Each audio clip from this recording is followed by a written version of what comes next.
It was a bitter winter in Chicago, especially for those living on the streets. Among the homeless community was an Army veteran. But little did the former soldier know that there was someone looking for him, and they were about to give him something that would turn his life around. This remarkable story began in Kansas way back in 1980. It involves two men, a pawn shop, and some savings bonds. Nearly 4 decades later, the tale has finally reached a conclusion, and it's a truly uplifting story to recount. The first character to mention is Woodrow Wilson Jr. In 1980, he was a 21-year-old serving in the U.S. Army. But when money became a bit tight, Wilson decided that he needed to make a quick buck. And he knew that he had a few savings bonds worth $100 each. So he strolled into Jack and Dick's pawn shop not far from his military base in Fort Riley and handed them over. After that, he probably didn't think much about the exchange. Until now, that is. You see, at the end of 2017, that trip to the pawn shop came back into focus once more for the best reason. A man named Chris Mathis took charge of the pawn shop back in 1991. Then, in the process of organizing the store recently, Mathis discovered some things that intrigued him. Sure enough, he came across Wilson's old bonds, and they were no longer worth just $100 each. In fact, they had increased in value to more than $3,000 in total. With this in mind, Mathis was keen to track down the original owner of the bonds. But that didn't prove itself to be an easy feat by any means. In fact, Mathis spent a year trying to trace Wilson without much luck. In the end, the pawn shop owner enlisted the help of a private investigator. And through their endeavors, it was discovered that Wilson was African American and in his late 50s. What's more, although he used to reside in the neighborhood of Austin, it was probable that Wilson was now living on the streets of Chicago. Being homeless made Wilson far more difficult to track down, but despite that, Mathis didn't give up. In actual fact, the idea of Wilson sleeping on the streets during Chicago's notoriously cold winter made Mathis even more determined to find him. The pawn shop owner wanted to return the bonds to Wilson in hope that they'd help turn the veteran's life around. "It's been so cold lately," Mathis told Chicago Sun-Times on December 30th, 2017.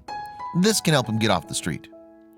Technically, there would be nothing to stop Mathis from cashing in the bonds, thereby boosting his own bank account.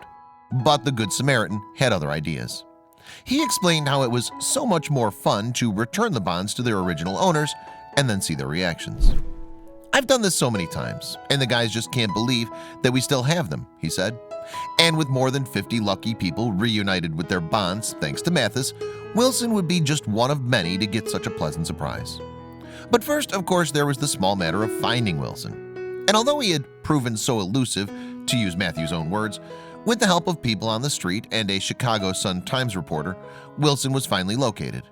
Initially, however, he didn't believe what was going on. In fact, the veteran thought he was being scammed. "Why would this guy, Mathis, want to help me?" he said before being persuaded that Mathis was for real.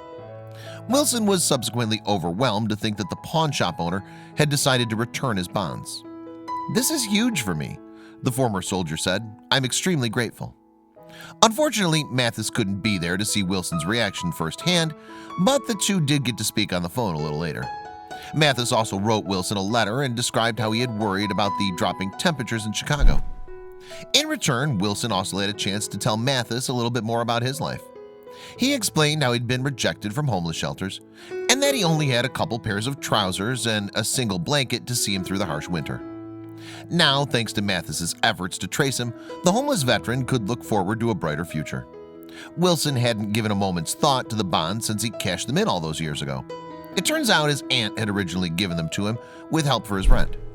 But after leaving the Army, Wilson ended up relocating a few times before picking up a drug conviction. That made finding work difficult, and eventually he landed on the streets with little to his name. Now, the return of his savings bonds had provided the veteran with a chance to start over.